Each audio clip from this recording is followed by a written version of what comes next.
幹員會嚴格嘅篩選，我哋一共選出14個得獎企業同埋機構，仲有5位出色嘅領袖。得獎嘅品牌同埋領袖咧，涉及嘅範疇咧非常之多元化嘅，包括航運、科技、美容、食品、工程、地產以至新生靈等等。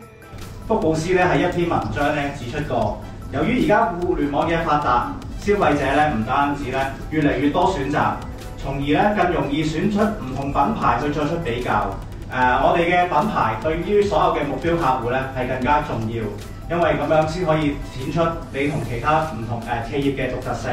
而希望今次嘅活動咧可以帶領到企業，引領到我哋嘅企業潮流，為香港創造出更多飛躍嘅品牌。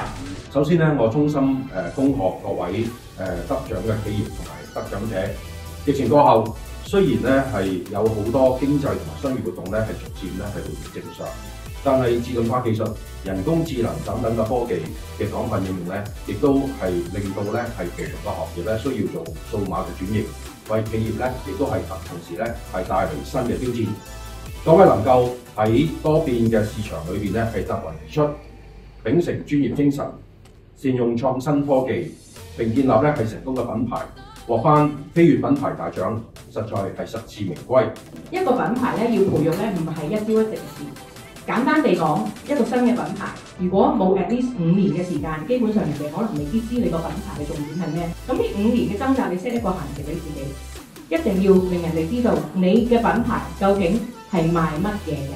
而我做嘅品牌主力係賣護膚品，而最出色嘅就係我哋嘅碳酸面膜。賣碳酸面膜唔代表我冇其他嘅產品，但係我對最主力嘅就係碳酸面膜。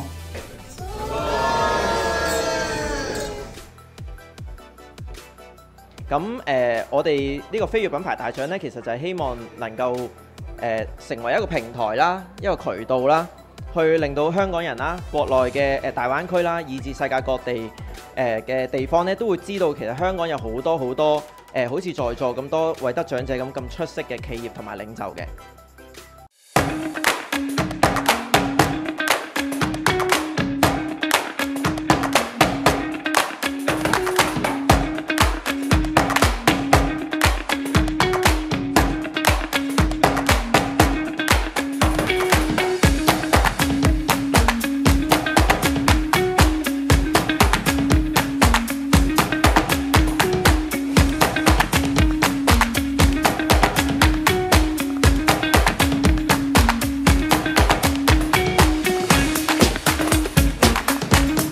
品牌大獎2024，